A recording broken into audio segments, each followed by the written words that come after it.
Good morning, boys. Hope you're having a good Tuesday so far.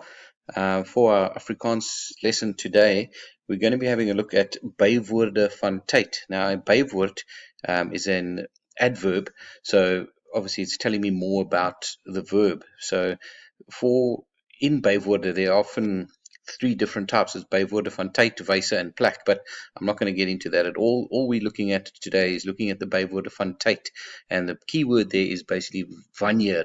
Okay, wanneer het dit plaasgevind? Wanneer het dit gebeur? So you're looking at when things take place. Okay, and for grade 4, we need to learn these few examples because these are going to come up in your exams. So these are the ones that you're going to have to learn. So I'm just going to go through them with you.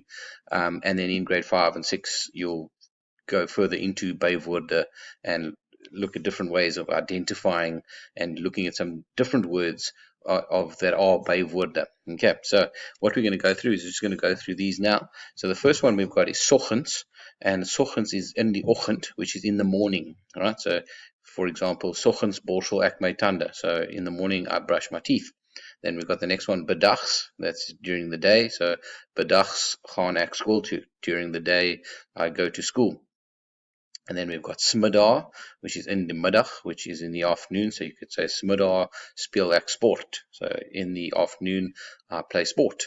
And then we've got saans, and this is in the aand, so it's in the evening. Saans speel ek met my hond. So in the evening, I play with my dog. And then the last one we've got there is s'nachts, which is in die nag, in the night. And say s'nachts slaap ek in my bed. And in the evening I sleep in my bed. Right, so those are the ones that you're going to have to learn for exam purposes. Okay, so again, bywoorde are adverbs. So if they ask you to find a bywoord in a sentence, for example, you'd need to find the verb first and then ask some questions about wanneer, so when did it take place. Right, now what you're going to do is you're going to answer these few questions. It says antwoord die volgende vraag, and they say wanneer borsel jy jou tande, and then you're going to choose from the list that you've got above. You're going to choose either soggens, bedags, smiddag, saans, and s'nachts. And some of them do have two possible answers there, right? And then we've got wanneer oefen jy sport? When do you have sport, or when do you have sports practices? Wanneer slaap jy? When do you sleep? Wanneer eet jy aandete? When do you have supper? And then for the next bit of the worksheet, it says, gebruik al die bywoorde van tyd in sinne van jou eie. So there I want you to see if you can use the 5 different bywoorde van tyd, these ones over here on this side, soggens, bedags, smiddag, saans, and s'nachts, in sentences of your own. They don't have to be long sentences. You can just do them over there on the worksheet. Okay, so making sentences, 5 sentences using those bywoorde.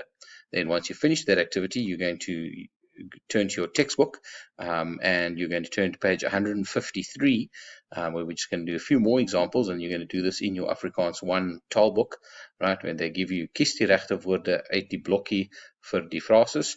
So they give you s'nachts, soggens, bedags, saans, and smiddag, and next to each sentence, so in die oggend, and then you're going to choose in die oggend, would it be s'nachts, soggens, bedags, saans, of smiddag. Nommer 2 in die dag, nommer 3 in die middag, nommer 4 in die aand, and die last een in die nag.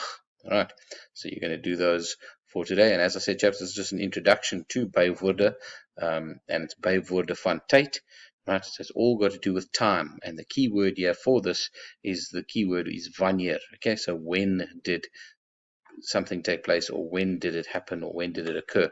Right, so good luck for today's one, and we'll chat again. Cheers, boys.